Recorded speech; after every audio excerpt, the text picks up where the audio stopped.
Bom dia! Bom dia, gente! Bom dia, bom dia! Hoje a gente vai ler primeiro a... Nossa, tá bem sim. Hoje a gente vai ler primeiro a... Deixa eu passar mais pra cá. Primeiro a Reis 8, tá? Primeiro a Reis 8. Vamos orar? Pai, em nome de Jesus, muito obrigada, Senhor. Obrigado porque o Senhor é bom. Obrigado pela sua sabedoria. Obrigado pelos ensinamentos que o Senhor tem nos dado. Obrigada, Senhor, pela provisão, pela proteção, pelo cuidado. Obrigado pelos nossos filhos. Obrigado pela nossa saúde. Obrigado, Pai, porque o Senhor é bom. O Senhor tem cuidado de nós. Nos ajuda, nos dá criatividade, Senhor. Enche a nossa mente de criatividade dos céus, Pai, em nome de Jesus. Nos ajuda a fazer o melhor sempre, hoje e sempre, Senhor. Nos enche, Senhor, com o Teu Espírito Santo, em nome de Jesus. Amém. Gente, a gente vai ler 1 Reis 8, tá? E fala de quando o templo terminou de ser feito e Salomão finalmente levou a arca, os objetos, tudo para dentro do templo, ou seja, inaugurou o templo, tá? Então fala assim, ó, a arca, um breve resumo, tá?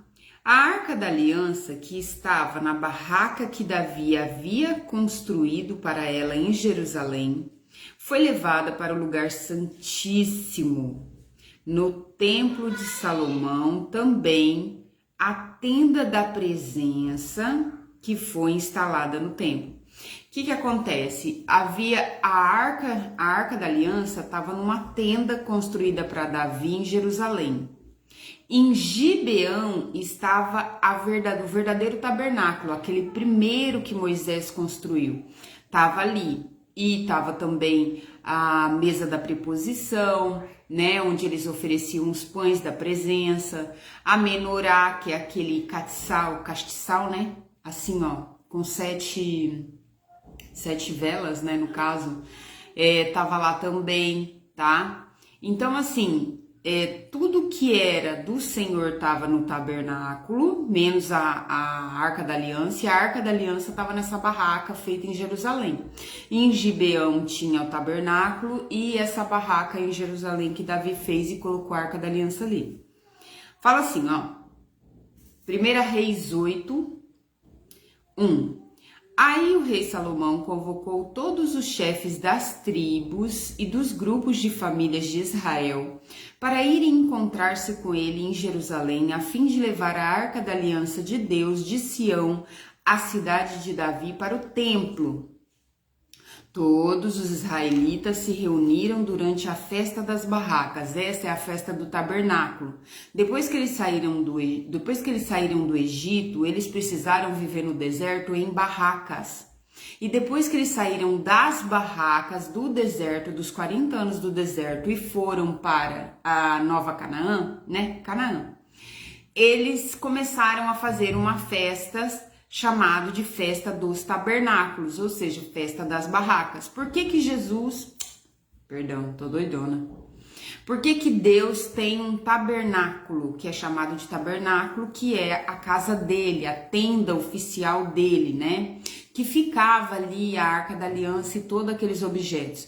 Porque eles moravam em barracas, então Deus tem uma barraca no meio do arraial, ou seja, no meio das tendas deles, tá? O tabernáculo do Senhor, a barraca dele ficava ali no meio. Quando Davi pensa em construir para ele um templo de pedra, já que as pessoas tinham casas de pedra, as pessoas não moravam mais em barracas, ele até fala, nossa, eu nunca pensei, nunca pedi, nunca, né? Porque, tipo assim, Deus nunca tinha pedido nada para eles. Construa também casa de pedra para mim.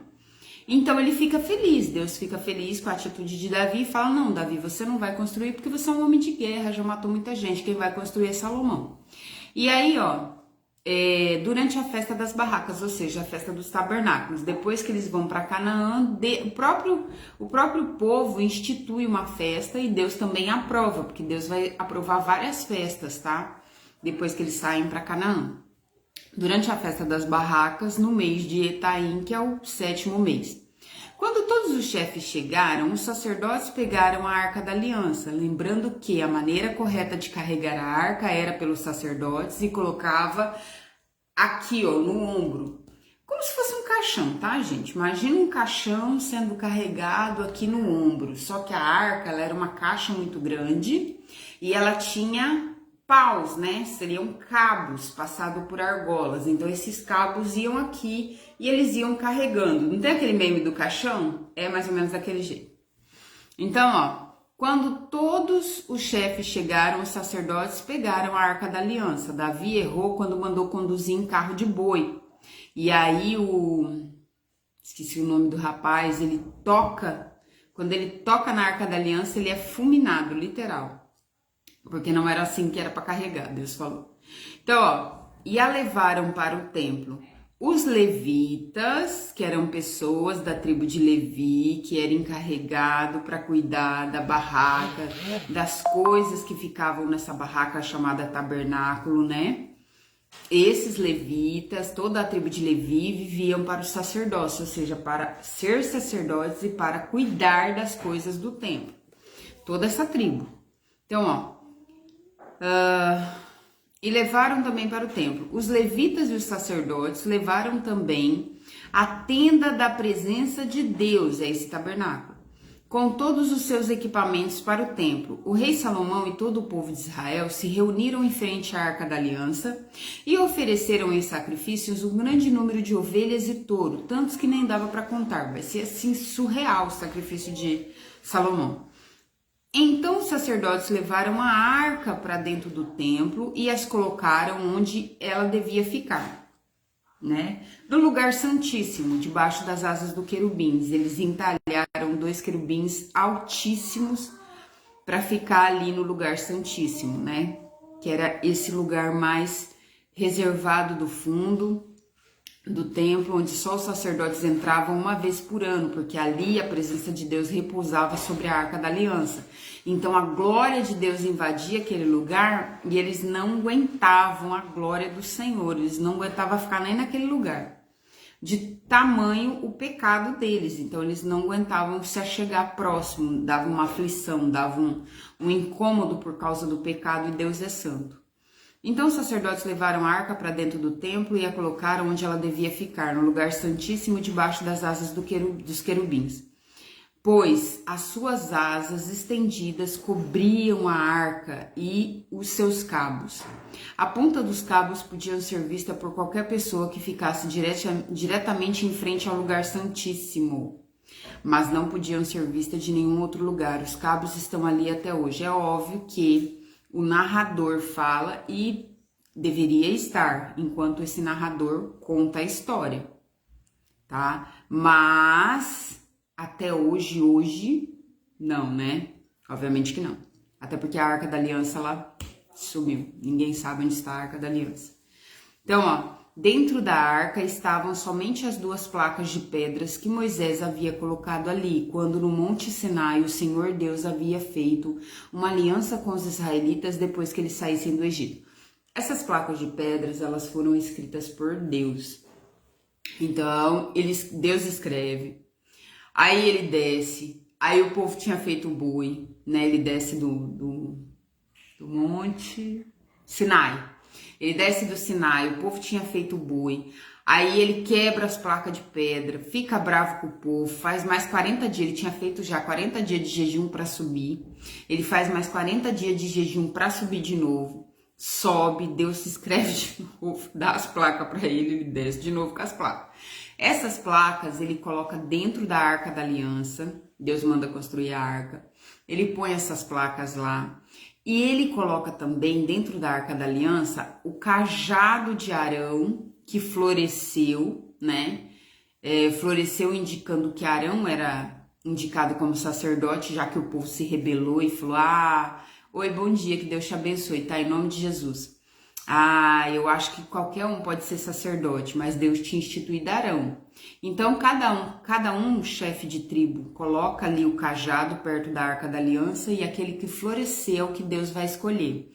E Deus escolhe Arão, confirmando que era Arão, que era para ser o sumo sacerdote. Esse cajado que floresceu fica dentro da Arca da Aliança, então fica dentro da Arca da Aliança. As duas pedras com os mandamentos do Senhor, os 10 mandamentos, as duas pedras que o próprio Senhor escreveu, né, entalhou. Acho que na segunda vez foi o Moisés que entalhou.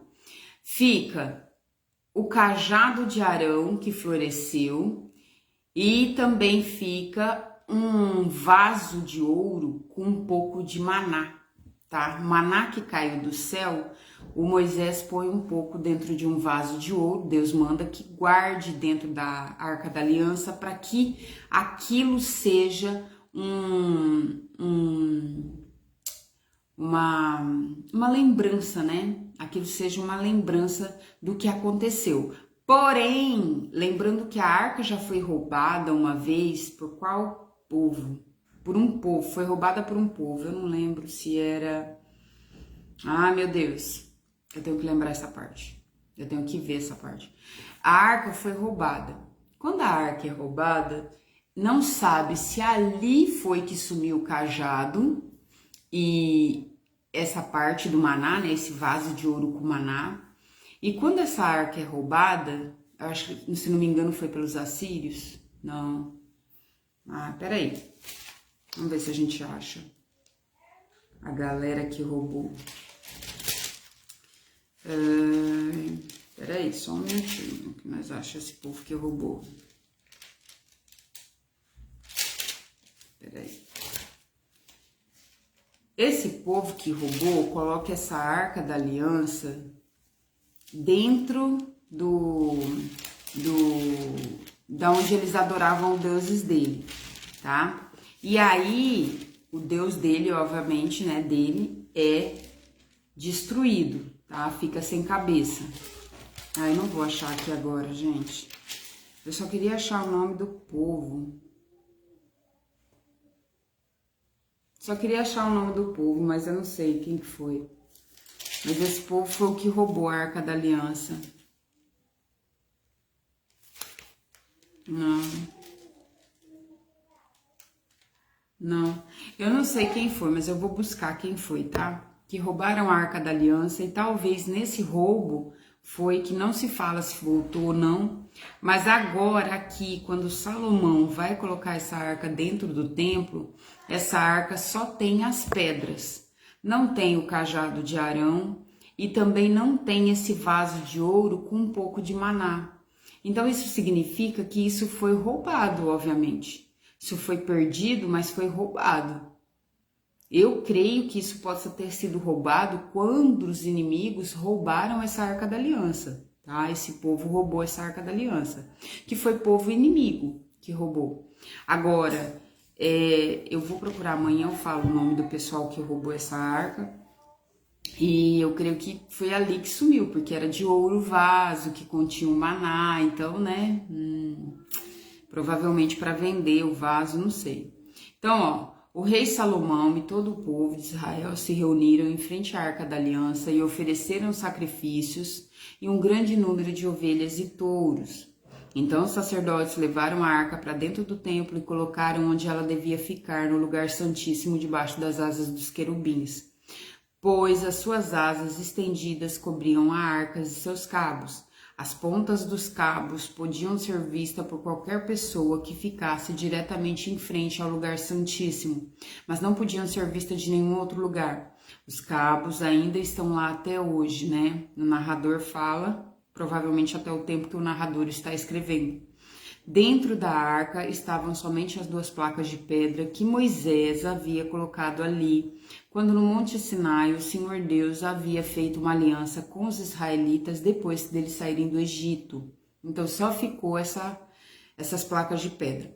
Quando os sacerdotes estavam saindo do lugar santo, uma nuvem encheu o templo do Senhor, uma nuvem de glória, com a glória do Senhor, e eles não puderam voltar para dentro a fim de realizar seus cultos, seus atos de culto. Por quê? Porque há um incômodo. Deus é tão santo que o pecado que habita em nós, ele traz aflição, tá? E certamente eles se encheram de aflição, né? Não porque Deus traga algo mal, mas porque ele é completamente santo. Aí Salomão disse: Tu, ó Senhor, puseste o sol no céu, embora tivesse resolvido viver entre as nuvens escuras. Mas agora eu construí para ti uma casa, um lugar onde viverás para sempre. Aí Salomão fala ao povo. Salomão explicou ao povo que a construção do templo não era um projeto que ele próprio tinha idealizado, mas um cumprimento de uma promessa que Deus havia feito a seu pai Davi. Aí Salomão virou-se, olhou para o povo, que estava todo em pé, e pediu a bênção de Deus para todos. Depois disse: Bendito seja o Senhor, o Deus de Israel, pois pelo seu poder, ele cumpriu a promessa que tinha feito a Davi, o meu pai, quando lhe disse: Desde o dia em que tirei do Egito o meu povo de Israel, eu não escolhi nenhuma cidade de todas as tribos da terra de Israel para construir um templo ali, a fim de ser adorado nele. Mas escolhi você, Davi, para governar o meu povo. E Salomão continuou: Davi, o meu pai, tinha planos de construir o templo para a adoração do Senhor, o Deus de Israel. Mas o Senhor lhe disse: Você fez bem quando planejou em construir um templo para mim. Mas você não o construirá. Será o seu filho quem construirá o templo. E agora Deus cumpriu a promessa. Eu fiquei no lugar de meu pai como rei de Israel e construí o templo para a adoração do Senhor, o Deus de Israel. Também separei no templo um lugar para colocar a Arca da Aliança, onde estão guardadas as placas de pedra da aliança que o Senhor Deus fez com nossos antepassados quando os tirou do Egito. Aí, ó, ele continua. Então, na presença de todo o povo de Israel reunido, Salomão foi e ficou em frente ao altar e levantou as mãos para o céu e disse: Ó Senhor, Deus de Israel, não há Deus igual a ti em cima do céu, nem embaixo da terra. Tu cumpres a aliança que fizeste com o teu povo e lhe mostra o teu amor quando eles, com todo o coração, vivem uma vida de obediência a ti. Pelo teu poder cumpriste a promessa que fizeste a Davi, o meu pai, no dia de hoje. Todas as palavras da tua promessa foram completamente cumpridas. E agora, ó Senhor Deus de Israel, eu peço que cumpras a outra promessa que fizeste ao meu pai, quando lhe disseste que sempre haveria um descendente dele governando como rei de Israel, contanto que ele te obedeceste com o mesmo cuidado com que ele te obedeceu. Portanto, ó Deus de Israel, faze com que se cumpra aquilo que prometeste a Davi, o meu pai, teu servo. Ele está com as mãos levantadas, orando a Deus. Mas será que de fato, ó Deus, tu podes morar no meio de nós, criaturas humanas aqui da terra? Tu és tão grande que não cabe nem mesmo no céu. Como poderia este templo que eu construí ser bastante grande para isso? Né? Como o Senhor vai poder morar aqui entre nós? Ó Senhor, meu Deus, eu sou o teu servo, escuta a minha oração e atende os pedidos que eu faço hoje. Olha de dia e de noite para este templo, o lugar que escolheste para nele seres adorados. Ouve-me quando eu orar com o rosto virado para este lugar.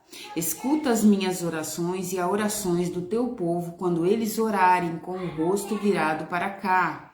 Sim, da tua casa no céu, ouve-nos e perdoa-nos.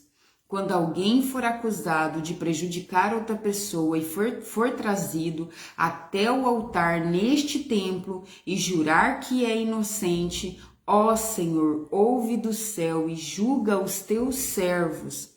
Castiga o culpado com o que ele merece e declara que não tem culpa aquele que for inocente, recompensando-o como ele merecer. quando for pecado contra ti, o teu povo de Israel for derrotado pelos seus inimigos, e quando ele se virar para ti e vier a esse tempo para louvar e pedir perdão, escuta-o do céu. Perdoa o pecado do teu povo e leva-o de volta para a terra que deste aos teus antepassados. Tudo isso é uma oração, tá?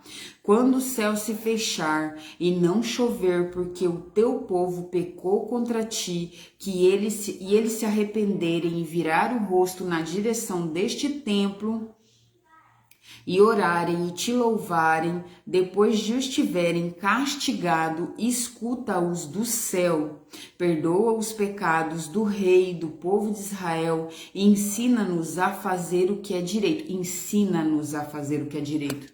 Quem nos ensina a fazer o que é correto é Deus, porque sem Deus não haveria ordem, tá? Somente caos e bagunça. Quando nesta terra houver falta de alimento, se houver pragas ou se as colheitas forem destruídas por ventos muito quentes ou por bandos de gafanhoto, ou quando o teu povo for atacado pelos seus inimigos, ou quando houver peste e doença entre o povo, escuta as suas orações. Se alguém do teu povo de Israel, sentindo no seu coração o peso da desgraça, estender a mão em direção deste templo e orar, escuta a sua oração. Lá do teu lar no céu, ouve o teu povo. Essa é uma boa oração para colocar na sua oração, viu? Ó, 1 Reis, a partir do 23, 1 Reis 8, 23 e vai até os 53. É uma boa oração, viu? Ó, escuta a sua oração. Lá do teu céu, ouve o teu povo, perdoa-o e ajuda-o. Só tu conheces o pensamento secreto do coração humano. Trata cada pessoa como merecer, para que o teu povo te tema e te obedeça durante todo o tempo em que eles viverem na terra que deste aos nossos antepassados. Cada estrangeiro que vive numa terra bem longe daqui, ouvir falar da tua fama e das tuas grandes coisas que tem feitos ao teu povo e vier adorar e orar a ti com o rosto virado para este templo, ouve a sua oração. Lá do céu onde vives, escuta-o e faze tudo o que ele pedir, para que todos os povos da terra possam te conhecer e te temer. Faz como faz ao teu povo de Israel. Então eles ficarão sabendo que este templo que eu construí é o lugar onde deve ser adorado. Quando ordenares que o teu povo saia à guerra contra os inimigos, aos filisteus. Lembrei. O povo que roubou a arca eram os filisteus, tá? Eles roubaram a arca, ficaram 7 meses com a arca, começou a dar um monte de praga no povo. Aí eles vão devolver a arca sob um carro de boi, coloca alguns amuletos em forma de rato, porque foi uma das pragas, né? Que açoitou lá o povo, que destruiu o povo.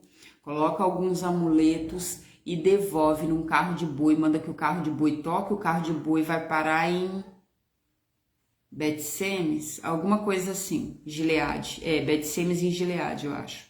E aí, quando Davi vai trazer a Arca da Aliança, ele põe em carro de boi, e aí o rapaz é fulminado, porque não é assim que se carrega. E aí Davi deixa um tempo na casa de Obed-Edom, que é abençoado. E aí ele vê que o Obed-Edom é abençoado, aí ele manda buscar a arca de novo. Ele fica triste, né, durante um tempo, fala, acho que não é para trazer não. Aí ele traz de novo, tá? E ele traz da maneira correta. Então, ó, quando ordenares que o teu povo saia em guerra contra os seus inimigos, e o teu povo orar a ti, virado para esta cidade que escolheste e para este templo que construí em honra do teu nome, escuta do céu as suas orações. Ele ainda está orando. A escuta do céu as suas orações e seus pedidos. Ouve-os e dá-lhes vitória. A vitória. Quando eles pecarem contra ti, e não há ninguém que não peque, não há ninguém que não peque, não há ninguém que não peque, mas intencionalmente, depois que a gente é cristão, nós não pecamos intencionalmente, nós não queremos pecar. O pecado é como se fosse um acidente, a gente esbarra, porque às vezes a gente falou mal de alguém, a gente pensou alguma coisa indevida. Esse é o tipo de pecado do cristão. Não é aquele que ele planeja, não é aquele que ele fica, eu acho que eu vou fazer isso, eu acho que eu vou adulterar, eu acho que eu vou fazer aquilo, eu acho que eu vou roubar, entendeu? Não é um pecado intencional. O cristão, ele continua pecando até o último dia de vida porque a gente é pecador. Mas é um pecado que não é intencional, não foi, ele não quis fazer. Tá? Ele não ficou tramando para fazer. Quando eles pecarem contra ti, porque não há ninguém que não peque, e na sua ira deixares que os inimigos deles o derrotem, isso aqui é depois de muito tempo. Deus é muito longâmino. Ele demora muito para se vingar, literal, né? Para deixar que a gente seja entregue aos nossos próprios pecados. Mas quando ele deixa, meu amigo, quando a colheita de pastagem vem do tanto de grama que a gente pastou, a gente se lasca. Então, ó, não há ninguém que não peque, na tua ira deixares que os inimigos deles os derrotem, os levem prisioneiro para alguma terra inimiga, longe ou perto daqui. Ouve as orações do teu povo. Se ali naquela terra eles se arrependerem e orarem a ti, confessando que foram pecadores e maus, escuta a sua oração, ó Senhor. Se naquela terra eles verdadeiramente e sinceramente se arrependerem e orarem a ti, virados na direção desta terra, aos nossos antepassados, desta cidade que escolheste, deste templo que construí em honra do teu nome, escuta as orações dele, do teu lar, lá no céu, ouve-os e dá-lhes a vitória. Perdoa os pecados que o teu povo tem cometido contra ti, e a sua revolta contra ti faze com que os teus inimigos os trate com bondade. Eles são o teu povo que tiraste daquela fornalha acesa, o Egito. Ó Senhor nosso Deus, eu te peço que olhes com simpatia para o teu povo de Israel, e para o seu rei, e escute as suas orações sempre que eles te chamarem pedindo ajuda. Tu os escolheste entre todos os povos para serem o teu povo, conforme lhe disseste por meio do teu servo Moisés, quando tiraste do Egito os nossos antepassados. Essa foi a oração do rei Salomão. É uma boa oração, viu? É uma boa oração. Deus manda com que a gente ore a palavra dele. Eu descobri que a oração, né? Às vezes eu ficava assim, o que eu vou falar, cara? Tem que orar a Deus, eu vou falar o quê? Eu tenho meus pedidos, né? Minha choração, minha choraminga. E Deus não quer só isso. Mas aí eu ficava pensando, falava assim, tá bom, eu vou agradecer, mas eu vou passar quanto tempo orando? E aí Deus veio falando comigo a respeito de oração, que eu deveria orar a palavra dele. Então eu tirei da Bíblia vários versículos para fazer a minha oração. E na minha oração, obviamente que eu já recebi a oração do Senhor, como eu já dei uma aqui que foi recebida, né, pelo Espírito Santo.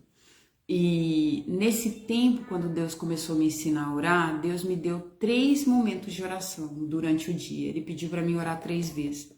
Hoje eu não oro 3 vezes porque eu não dei conta. Essa é a verdade, mas eu creio que ele queria me ensinar a orar. Eu oro uma vez só, mas eu passo um bom tempo orando e eu oro muito mais a palavra de Deus. Aquilo que ele disse. Então eu tirei versículos específicos a respeito de cada coisa que eu desejo, né, na minha vida e que eu acho importante que ele disse a meu respeito. Então eu tirei esses versículos e aí, primeiro eu agradeço, eu adoro, depois eu leio a palavra dele, né? Esses versículos, oro essa palavra. Depois eu oro as orações que ele me deu, né? Eu agradeço a ele. Aí eu falo, no meio dessa bagunça toda, que não é bagunça, mas no meio disso tudo, eu falo as minhas coisas, eu choro o que eu tiver que chorar, eu reclamo o que eu tiver que reclamar para Deus, porque é diferentemente de você, né, reclamar, é clamar, né? É diferentemente de você levar uma frustração sua para Deus do que você ficar, ai, eu não tenho isso, ai, eu não sou isso, ai, eu não sei o quê. Essa reclamação com ninguém, né, que você acha que é ninguém, isso te leva a falar maldição sobre a sua vida. E o diabo tá sempre escutando o que você tá reclamando, sempre trabalhando ali. Mas quando você tá orando a Deus, você pode dizer para ele: Senhor, eu tô frustrada por causa disso e disso. Senhor, eu não gostei disso aqui. Senhor, eu tô sentindo assim, assim, assim. É lógico que as nossas orações não tem que ser só sentimento. Eu sinto, eu sinto, eu sinto, eu sinto, né? Aquele eterno mimimi.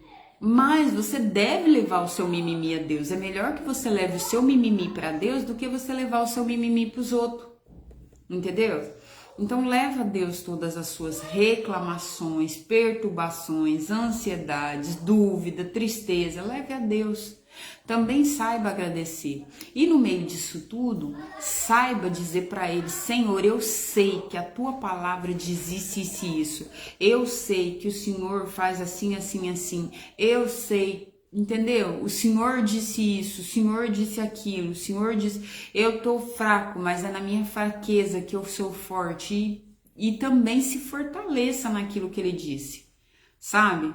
A oração tem que ser um misto de tudo isso, porque se você não levar para Deus, você vai levar para quem? Pro amiguinho que não pode resolver? Os amigos são bons, eles nos ajudam em momentos difíceis, mas quem realmente te conhece e te entende é Deus. E ele é seu maior amigo. É ele que deve saber de todos os seus dias, tá?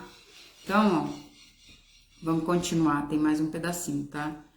Depois que Salomão, 1 Reis 8, 54. Depois que Salomão acabou de orar ao Senhor Deus, ele se levantou e ficou em frente ao altar, onde havia estado ajoelhado com as mãos levantadas para o céu. Então, em voz alta, pediu a bênção de Deus para todo o povo que estava reunido ali.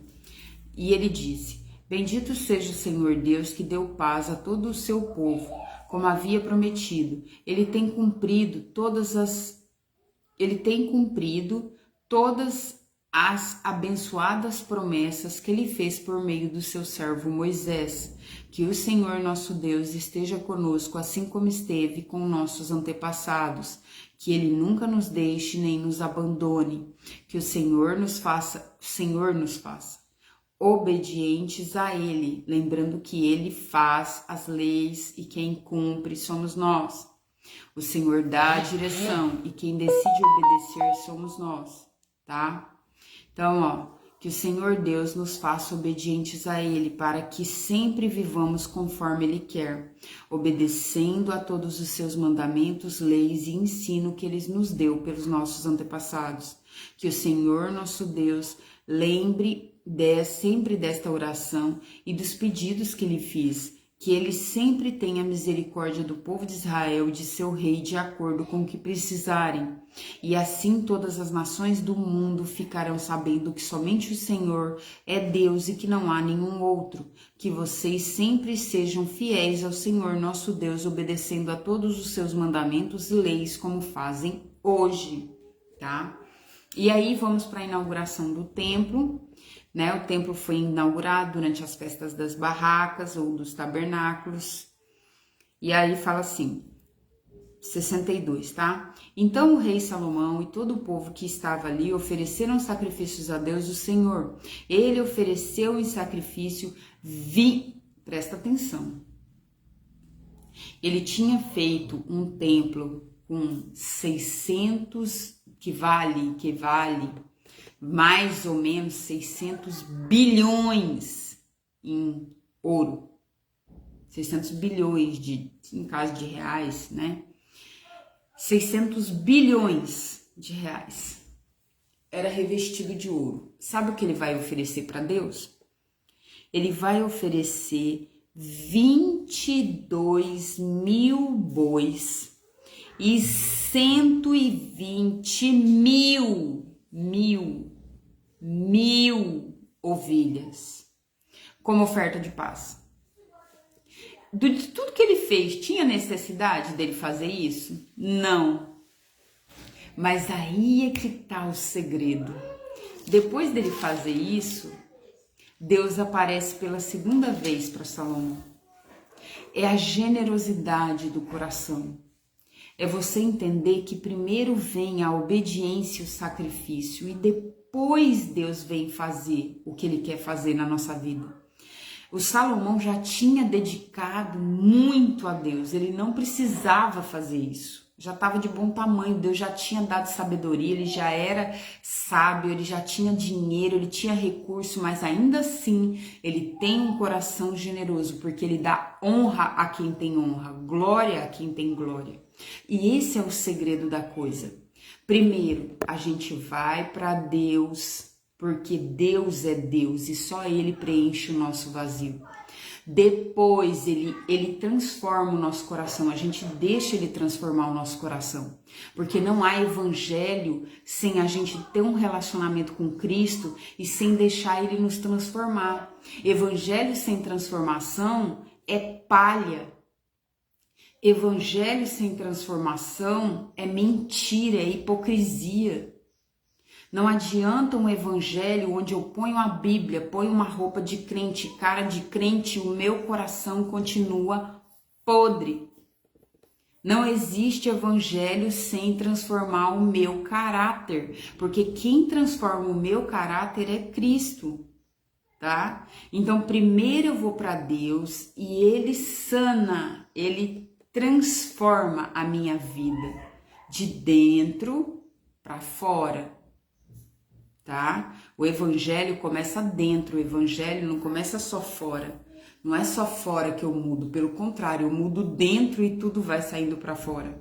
Eu deixo ele transformar dentro e tudo vai transformando e mudando aqui fora. O que vocês veem hoje de mim fora, já ó, dentro, ó.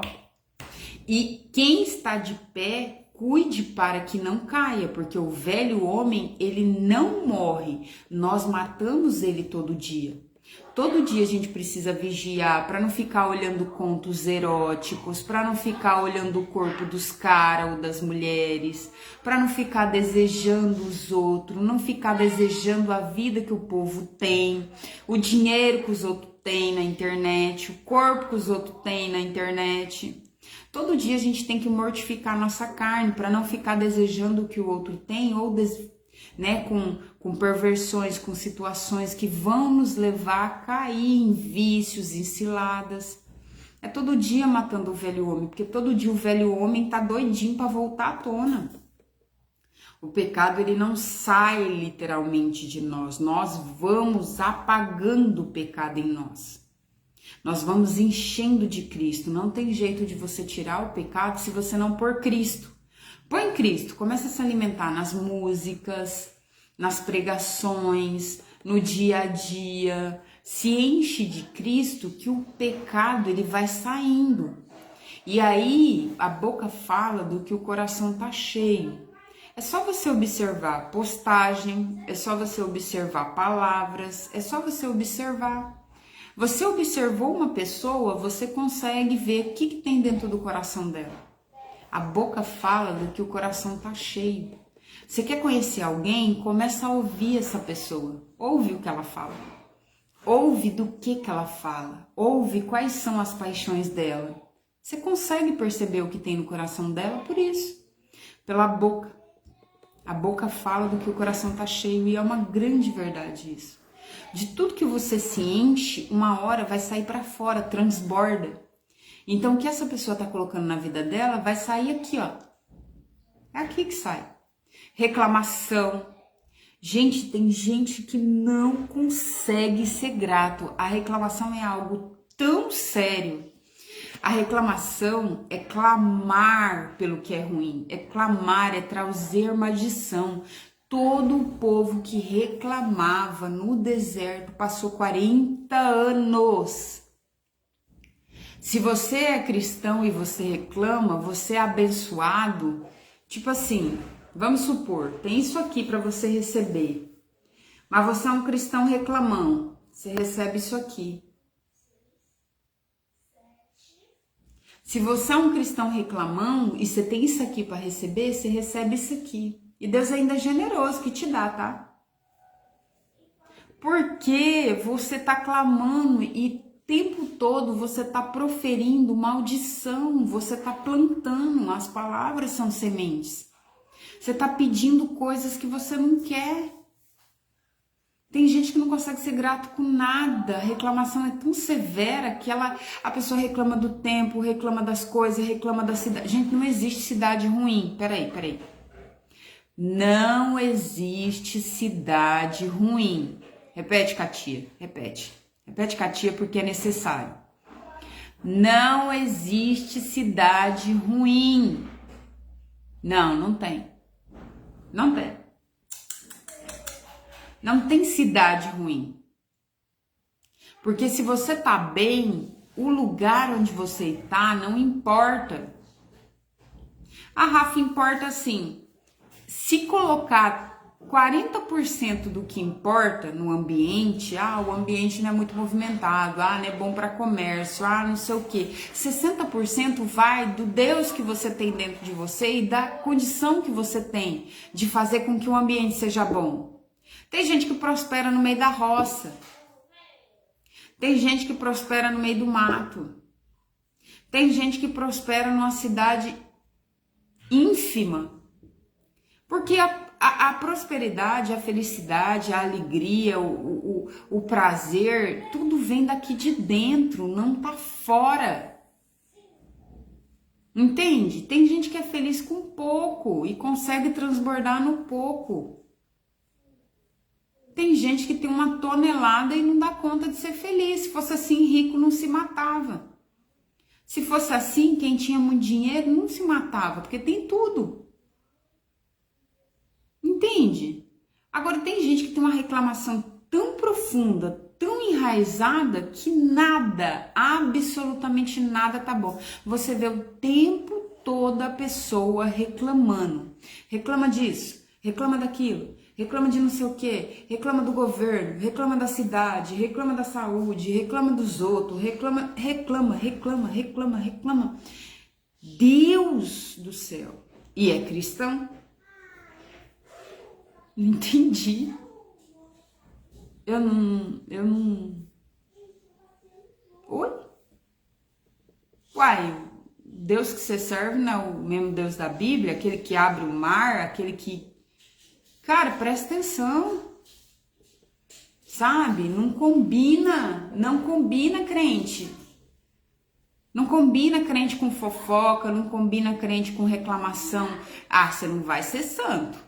Né? Uma hora ou outra pode escapar alguma reclamaçãozinha, porque é normal, né? A gente também não é esse anjo doce de candura, mas tempo todo, com tudo, pelo amor de Deus, você tem que ler a Bíblia de novo, não é possível. Fala sério, gente, tá? Então vamos prestar atenção, porque a reclamação, se você tem isso aqui para receber, você só recebe isso aqui. E se você continuar, é capaz de você travar até isso. Não se engane. Tudo que o homem de Deus não se zomba. Tudo que o homem semear, este também colherá. Vai colher. Se tá plantando reclamação, vai colher. Fica ali 40 anos rodeando no deserto. As pessoas podem não ver, mas você vai sentir. Vai sentir que tá andando em círculo. Por causa da reclamação. Né? Enfim. Aí, Aí o Salomão vai separar esse tantão de boi. Por quê? Porque ele sabe que primeiro a gente muda, transforma. Depois a gente faz aquilo que agrada a Deus e espalha a palavra dele. E em último vem aquilo que agrada ao nosso coração. O que Salomão fez? Sacrificou a Deus lá no começo 1000 bois. Primeiro agradou o Senhor, serviu ao Senhor. Depois, Deus, ele pediu sabedoria, ele foi humilde. Aí Deus falou, te acrescento grana, te acrescento família, te acrescento tudo, proteção. Aí ele ganhou. Aqui ele repete, ele faz o que agrada a Deus, ele honra a Deus e de novo Deus vai se atentar para ele. Porque primeiro é Deus, tá? Buscai o meu reino e a minha justiça e todas as outras coisas vos serão acrescentadas. Então, primeiro o reino, primeiro a justiça. Lembrando que a gente tem que sempre falar a verdade. Sempre, sempre, sempre. Ah, mas como é que eu vou falar a verdade? É só você não se meter na vida dos outros. Você não precisa ficar falando a verdade dos outros, para os outros o tempo todo. Não se mete na vida de ninguém. Não dê opinião quando ninguém te pedir. Não fica achando que você sabe tudo. Deus me falou isso há um tempo atrás a respeito de internet, comentário, né? Tudo comenta, tudo quer dar sua opinião. Aí Deus falou para mim assim, você não é tão importante assim. Aí eu, ops, tá bom, Deus. Para de dar sua opinião. Durante um tempo eu parei muito de dar minha opinião, mas muito mesmo. Hoje em dia eu olho e falo, não preciso falar nada, não é da minha conta. Eu comecei com isso e isso foi muito bom para mim. Começa com isso, não é da minha conta. Porque às vezes você expressar uma opinião no lugar onde você não foi chamado, a internet é terra sem lei. Mas às vezes até de você expressar uma opinião no lugar onde você não foi chamado, é um tempo que você está perdendo, que você poderia estar trabalhando, que você poderia estar executando alguma coisa de bom para Deus, que você poderia estar investindo em você mesmo. É desnecessário. Nem tudo a gente precisa dar nossa opinião. Nem todo mundo precisa de fato saber nossa opinião. A gente não é tão importante assim. Não somos. Não somos. Deus falou para mim, você pensa o quê? Você não é tão importante assim. Ninguém é. Eu sou. E é verdade. E a minha vida foi muito melhor depois que eu parei. Eu olho as coisas às vezes na internet e falo, Senhor, mas não é da minha conta. Não é da minha conta. Entendeu? Outra coisa, a gente tem que aprender que até a vida dos nossos parentes não é da nossa conta. O que os outros fazem, o fulaninho, o ciclaninho, nossos amiguinhos, não é da nossa conta.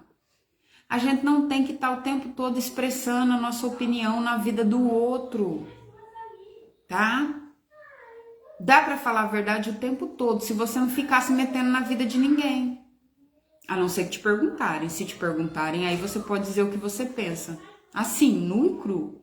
É claro que com amor, tá? Não vai na vida dos outros, porque, né, isso é falta de educação e Deus não te chamou para ser grosso. Mas você pode sim expressar sua opinião. Olha, fulano, eu acho assim, assim, assim, já que você perguntou, eu acho isso, isso e isso. Tá? Você é você, você faz o que você quiser, mas já que você me perguntou, mas a gente tem que falar a verdade o tempo todo e andar com a verdade. Esse negócio de, vou mentir pra assim, para de palhaçada. Mentira é do capeta, você cheira diabo. Não vem com essa história, não. Então, vamos terminar. A gente já se estendeu pra caramba, o povo tá trabalhando já. E eu tô aqui. Naquele mesmo dia, Salomão separou a fim de ser sagrado para Deus a parte a parte central do pátio que ficava na frente do templo. Ali ele apresentou as ofertas que foram completamente queimadas e as ofertas de cereais e a gordura dos animais que haviam sido trazidos como oferta de paz. Salomão fez isso porque o altar era de bronze era muito pequeno para todas as ofertas, 20 e poucos mil, é óbvio, né? Naquela ocasião, lembrando que eles ficaram ali 7 dias, tá? Naquela ocasião, ali no templo, Salomão e todo o povo de Israel comemoraram durante 7 dias a festa dos tabernáculos ou das barracas. O povo era uma enorme multidão de pessoas que tinham vindo do país inteiro, desde a subida de Amate do norte até a fronteira do Egito no sul. No 8º dia, Salomão mandou o povo para casa. Todos pediram a bênção de Deus para ele e foram embora, felizes por causa de todas as coisas boas que o Senhor Deus havia dado a seu servo Davi e ao povo de Israel. E aqui a gente termina. Fim. Lembrando que primeiro Deus, depois a gente, tá? Primeiro a gente sacrifica todos os nossos desejos e vontades a Deus. Nossa, mas parece então eu não vou ficar com nada. Fique em paz, o que é de Deus é melhor. E no começo dói esse negócio de às vezes a gente pensa que servir a Deus é muito sacrificioso, mas é porque os seus olhos estão na direção errada. Às vezes o que você pensa que é alegria, que é felicidade, quando você tem uma nova visão, você vê que de fato não é, tá? Não é. Que Deus te abençoe. Feliz Dia dos Professores, né? Porque a gente aguenta 1, 2, mas eles aguentam uma tonelada de gente, né? 16, 24, 35, 40 e poucos. Às vezes os adolescentes que estão aí, né? Que nem uma tropinha de cavalo dando coice, entendeu? Gente adulta que não sabe onde se coloca e professor aguenta humilhação, desaforo. A gente tem que dar muito graças a Deus aos professores, porque a gente literal não dá conta de educar os nossos filhos e colocar eles em escolaridade. Lembrando que não é só pelo fato do professor estudar para isso. As mães de antigamente, elas escolarizavam os seus filhos e o trabalho era surreal. Surreal escolarizar um filho. Então a gente tem que dar graças a Deus aos professores. Tem seus professores ruins? Tem. Em todo lugar tem gente ruim, assim como na delegacia tem gente ruim, na igreja tem gente ruim, em tudo quanto é lugar tem gente ruim.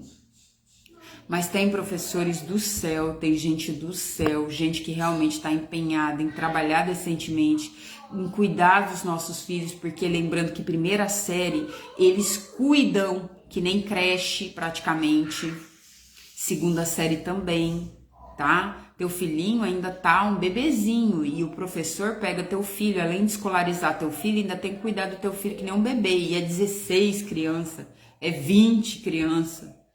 Se a gente pena para cuidar de 3, 2, 1, imagina eles, tá? Então, eu trabalhei numa creche, eu sei como que é duro, difícil para um professor, como é duro para um cuidador cuidar de criança, tá? No meu caso, eu tenho um filho atípico, eu sei o quanto é difícil cuidar, eu agradeço a Deus por colocar gente boa no meu caminho, gente decente para cuidar dos meus filhos, para escolarizar os meus filhos, graças a Deus pela vida dessas pessoas, e que Deus abençoe vocês, professores, educadores, pessoas que nos ajudam, fortalecem a estrutura que a gente está criando em casa. E quanto aos que não fazem isso, que Deus tome conta também de cada um e dê a cada um segundo o que plantar, né não? Afinal de contas, todos nós plantaremos e colheremos, seja grama ou florzinhas, né? Que Deus abençoe vocês, um bom dia, tchau. Fiquem com Deus, hein? E para de dar show com o professor, porque professor rala pra caramba, viu?